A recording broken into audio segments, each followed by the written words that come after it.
कोई सल्तनत का बादशाह सी मुल्क का, तो उन्हें ना मुल्क दे विच थां थां ते लंगर खाने खोल दिते भी कोई भी जरूरतमंद आवे ते खाना खावे ते चला जावे फ्री दे विच।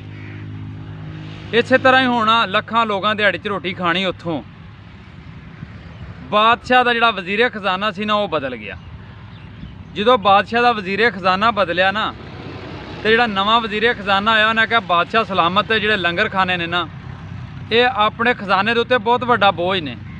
लखां रुपया आपां इहदे उत्ते लाने आ, ये लंगर खाने बंद कर दी, इन्हां दी अपने मुल्क दे विच कोई जरूरत नहीं। बादशाह ने उहदा मशवरा मान लिया, बादशाह ने उहदे कहण दे उत्ते लंगर खाने बंद कर दिते। जो बादशाह ने लंगर खाने बंद कर दिते ना, तो बादशाह नूं पहली रात ही ख्वाब आया कि कुछ मजदूर बादशाही महल दे विचों खजाना लैके बोरियां ते बाहर जा रहे हैं। बादशाह उन्होंने मजदूरों को पूछा भी तुसीं ये लैके क्यों जा रहे हो? उन्हें आख्या इत्थे हुण जरूरत नहीं। इस तरह ही बादशाह नूं ना 3-4 दिन लगातार यही ख्वाब आउंदा रहा।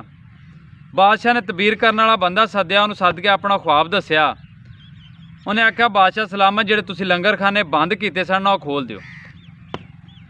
उन्हें भी उहदी गल मन्नी, बादशाह ने लंगर खाने खोल दिते। ते अगली रात ही बादशाह नूं फिर ख्वाब आउंदा वे कि लोग ना इस तरह मजदूर बाहरों बोरियां लैके ते खजाने दे विच रखण दे ने, खजाने दियां लियाण के ना बादशाही महल दे विच।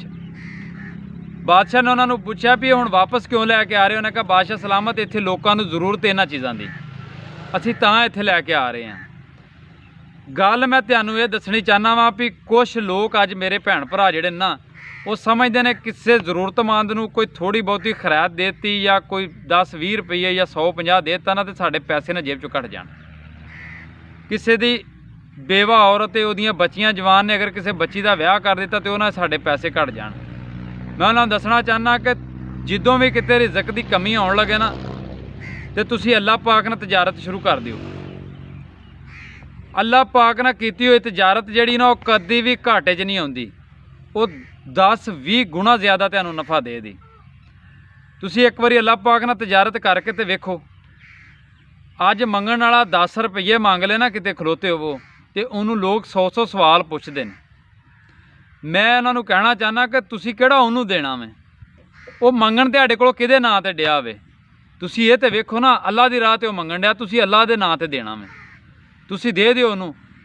अल्लाह पाक ने अल्लाह जने तुहाडे कोल जिहड़े 10-20 रुपये ने भेजे ही उहदे वास्ते होण, तुहानूं एक वसीला बनाया होवे उहदे विच, तुसीं दे के वेखो, इंशाअल्लाह कदी भी घाटा नहीं आएगा, नफ़ा ही आएगा।